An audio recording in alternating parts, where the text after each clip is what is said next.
ಅಂಬಾನಿ ನ್ಯೂಸ್ಗೆ ಸ್ವಾಗತ. ಪ್ರತಿದಿನ ನ್ಯೂಸ್ ಅಪ್ಡೇಟ್ಗಾಗಿ ಸಬ್ಸ್ಕ್ರೈಬ್ ಮಾಡಿ. ಸ್ನೇಹಿತರೆ ನಮಸ್ಕಾರ. ನನ್ನ ಹೆಸರಿನಲ್ಲಿ IPS ನಾರಾಯಣ ಎಂ ಹೆಸರಿನಲ್ಲಿ ದುಷ್ಕರ್ಮಿಗಳು ಈ ಹಿಂದೆ ಕಳೆದ 10 ದಿನಗಳಿಂದ ನಕಲಿ ಫೇಸ್ಬುಕ್ ಖಾತೆಯನ್ನು ಸೃಷ್ಟಿ ಮಾಡಿ ನನ್ನ ಸ್ನೇಹಿತರು, ಸಂಬಂಧಿಕರು ಮತ್ತೆ ನನ್ನ ಕಾಲ್ ಇದರಲ್ಲಿ ಯಾರು ಇದ್ರು ಅವರೆಲ್ಲರಿಗೂ ಸಹ ಸಂಪರ್ಕಿಸಿ ಫೇಸ್ಬುಕ್ ಮೆಸೇಜ್ ಕಳಿಸಿ ನಿಮ್ಮ ನಂಬರ್ ಹೇಳಿ ಮತ್ತೆ ಅವ್ರಿಗೆಲ್ಲರಿಗೂ ಒಂದು ನಮ್ಮ CRPF assistant commandant Santosh Kumar ನನ್ನ ಫ್ರೆಂಡ್ ಅವರು ವರ್ಗಾವಣೆಗೊಂಡಿರೋ ಹಿನ್ನೆಲೆಯಲ್ಲಿ ತಮ್ಮ ಮನೆಯಲ್ಲಿ ವಾಷಿಂಗ್ ಮಿಷಿನ್, ಫ್ರಿಡ್ಜ್, ಸೋಫಾ ಎಲ್ಲ ಗೃಹೋಪಯೋಗಗಳಿದ್ದಾರೆ. ಹಾಗಾಗಿ ಮೊಬೈಲ್ ನಂಬರ್ ಕೊಟ್ಟು ಇದಕ್ಕೆ ಅಮೌಂಟ್ ಹಾಕಿದ್ರೆ ನಾನು ಇದನ್ನ ಪಾರ್ಸಲ್ ಕಳಿಸ್ತೀನಿ ಅಂತ ಹೇಳಿ ಇವನು ವಂಚನೆ ಮಾಡ್ತಾ ಇದ್ದಾನೆ. ಈ ಕುರಿತು ಈಗಾಗಲೇ ಹೆಬ್ಬಗೋಡಿ ಪೊಲೀಸ್ ಸ್ಟೇಷನ್ ಅಲ್ಲಿ ಒಂದು ಸೈಬರ್ ಕ್ರೈಮ್ ಕೇಸ್ ರಿಜಿಸ್ಟರ್ ಆಗಿದೆ. ಆರೋಪಿಗಳ ಹುಡುಕಾಟಕ್ಕೆ ನಾವು ಈಗಾಗಲೇ ಪ್ರಾರ್ಥನೆ ಮಾಡಿದ್ರೆ ರಾಜಸ್ಥಾನದಿಂದ ಈ ತರ ಒಂದು ಫೇಕ್ ಮಾಡ್ತಾ ಇದ್ದಾನೆ. ಸದ್ಯದಲ್ಲಿ ನಾವು ಹಿಡಿತೀವಿ. ಬಟ್ ಎಲ್ಲೆಲ್ಲಿ ಈ ತರ ನನ್ನ ಹೆಸರಲ್ಲಿ ಬರುತ್ತೋ ಇಮಿಡಿಯೇಟ್ಲಿ ನೀವು 1930ಗೆ ಕಾಂಟ್ಯಾಕ್ಟ್ ಮಾಡಿ. ನಿಯರೆಸ್ಟ್ ಪೊಲೀಸ್ ಸ್ಟೇಷನ್ ಅಲ್ಲಿ ಸೈಬರ್ ಫ್ರಾಡ್ ಬಗ್ಗೆ ನೀವು ಕಂಪ್ಲೇಂಟ್ ಕೊಡಬೇಕು. ಇಮಿಡಿಯೇಟ್ಲಿ ನಿಮ್ಮ ಅಕೌಂಟ್ಸ್ ಯಾವುದು ಶೇರ್ ಮಾಡಬಾರ್ದು, ಫೋನ್ ನಂಬರ್ಸ್ ಶೇರ್ ಮಾಡಬಹುದು. ಆ ತರ ಇದ್ರೆ ನನಗೂ ಸಹ ವಿಷಯಗಳನ್ನು ತಿಳಿಸಿ ನಾವು ಕ್ರಮ ತಗೊಳ್ತೀವಿ. ಹಾಗಾಗಿ ಸಾರ್ವಜನಿಕರು ಇಂಥ ಕರೆಗಳಿಗೆ, ಸಂದೇಶಗಳಿಗೆ ಸಾಮಾನ್ಯ ಜಾಲತಾಣದಲ್ಲಿ ಯಾವುದೇ ಹಣಕಾಸು ವ್ಯವಹಾರ ನಡೆಸುವ ಮೊದಲು ಮಾಹಿತಿಯನ್ನು ದೃಢೀಕರಿಸಿಕೋಬೇಕು. ಈ ತರ ಅನುಮಾನ ಕರೆಗಳು ನಿಮ್ಗೆ ಯಾರು ಗೊತ್ತಿಲ್ಲದಿರೋ ತರ ಮೆಸೇಜ್ ಮಾಡಿದ್ರೆ ಇಮಿಡಿಯೇಟ್ಲಿ ಬ್ಲಾಕ್ ಮಾಡಬೇಕಂತ ಹೇಳಿ ನಾನು ಈ ಮೂಲಕ ಕೇಳ್ಕೊಂಡೆ.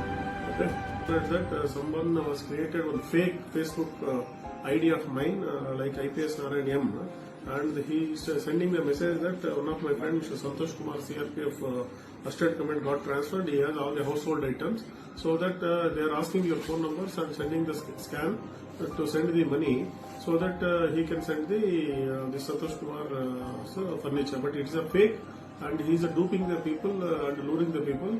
I advise everybody that to block the contacts, and if in case of he contact you again, you please go to nearest police station and call 1930 for the cyber assistance. So I request all the people to refrain from this type of the message. It is a fake. ಸ್ನೇಹಿತರೆ ನಮಸ್ಕಾರ.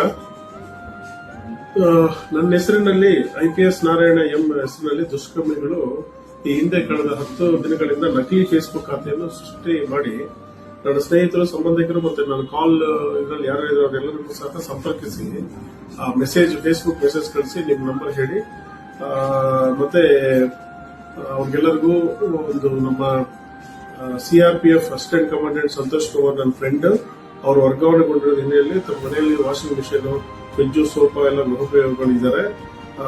ಹಾಗಾಗಿ mobile number ಕೊಟ್ಟು ಇದಕ್ಕೆ amount ಹಾಕಿದ್ರೆ ನಾನು ಇದನ್ನ parcel ಕಳಿಸ್ತೀನಿ ಅಂತ ಹೇಳಿ ಇವನು ವಂಚನೆ ಮಾಡ್ತಾ ಇದ್ದಾನೆ. ಈ ಕುರಿತು ಈಗಾಗಲೇ ಹೆಬ್ಬಗೋಡಿ ಪೊಲೀಸ್ ಸ್ಟೇಷನ್ ಅಲ್ಲಿ ಒಂದು ಸೈಬರ್ ಕ್ರೈಮ್ ಕೇಸ್ ರಿಜಿಸ್ಟರ್ ಆಗಿದೆ. ಆರೋಪಿಗಳ ಹುಡುಕಾಟಕ್ಕೆ ನಾವು ಈಗಾಗಲೇ ಪ್ರಾರ್ಥನೆ ಮಾಡಿದ್ರೆ ರಾಜಸ್ಥಾನದಿಂದ ಈ ತರ ಒಂದು ಫೇಕ್ ಮಾಡ್ತಾ ಇದ್ದಾನೆ. ಸದ್ಯದಲ್ಲಿ ನಾವು ಹಿಡಿತೀವಿ. ಬಟ್ ಎಲ್ಲೆಲ್ಲಿ ಈ ತರ ನನ್ನ ಹೆಸರಲ್ಲಿ ಬರುತ್ತೋ ಇಮಿಡಿಯೇಟ್ಲಿ ನೀವು 1930ಗೆ ಕಾಂಟ್ಯಾಕ್ಟ್ ಮಾಡಿ. ನಿಯರೆಸ್ಟ್ ಪೊಲೀಸ್ ಸ್ಟೇಷನ್ ಅಲ್ಲಿ ಸೈಬರ್ ಫ್ರಾಡ್ ಬಗ್ಗೆ ನೀವು ಕಂಪ್ಲೇಂಟ್ ಕೊಡಬೇಕು. ಇಮಿಡಿಯೇಟ್ಲಿ ನಿಮ್ಮ ಅಕೌಂಟ್ಸ್ ಯಾವುದು ಶೇರ್ ಮಾಡಬಾರ್ದು, ಫೋನ್ ನಂಬರ್ಸ್ ಶೇರ್ ಮಾಡಬಹುದು. ಆ ತರ ಇದ್ರೆ ನನಗೂ ಸಹ ವಿಷಯಗಳನ್ನು ತಿಳಿಸಿ ನಾವು ಕ್ರಮ ತಗೊಳ್ತೀವಿ. ಹಾಗಾಗಿ ಸಾರ್ವಜನಿಕರು ಇಂಥ ಕರೆಗಳಿಗೆ, ಸಂದೇಶಗಳಿಗೆ ಸಾಮಾನ್ಯ ಜಾಲತಾಣದಲ್ಲಿ ಯಾವುದೇ ಹಣಕಾಸು ವ್ಯವಹಾರ ನಡೆಸುವ ಮೊದಲು ಮಾಹಿತಿಯನ್ನು ದೃಢೀಕರಿಸಿಕೋಬೇಕು. ಈ ತರ ಅನುಮಾನ ಕರೆಗಳು ನಿಮ್ಗೆ ಯಾರು ಗೊತ್ತಿಲ್ಲದಿರೋ ತರ ಮೆಸೇಜ್ ಮಾಡಿದ್ರೆ ಇಮಿಡಿಯೇಟ್ಲಿ ಬ್ಲಾಕ್ ಮಾಡಬೇಕಂತ ಹೇಳಿ ನಾನು ಈ ಮೂಲಕ ಕೇಳ್ಕೊಂತೀನಿ. Okay.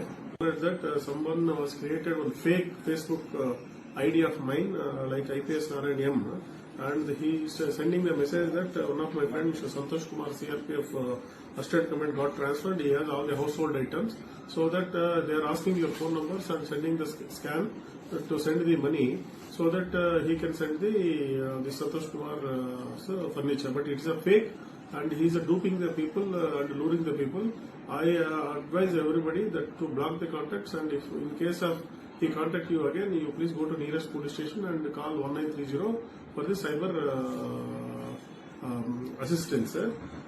So I request all the people to refrain from this type of the message. It is a fake.